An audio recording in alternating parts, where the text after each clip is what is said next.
kama presha yako iko juu sana, mambo haya matatu yatakusaidia. Hivi na wewe ulishawahi kwenda kwa daktari akakuuliza kuwa huwa una presha ya kupanda, lakini ukamjibu kuwa huna hilo tatizo na baadaye ukapotezea kabisa? Video hii pia inakuhusu, kwani usipozingatia sasa utakuja kuwa mgonjwa rasmi.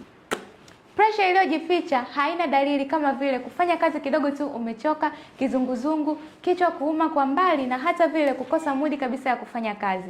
Hutaona hizo dalili kamwe. Haya ndiyo mambo matatu yatakayokusaidia sana katika kudhibiti presha yako.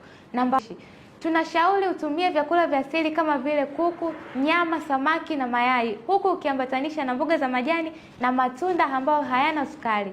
Lengo ni kufanya mwili ufanye matengenezo vizuri. Jambo la pili, kama una magonjwa sugu mwilini kama vile kisukari, kitambi na changamoto nyingine za homoni, hakikisha kuwa zimedhibitika, kwani ndiyo chanzo la tatizo lako.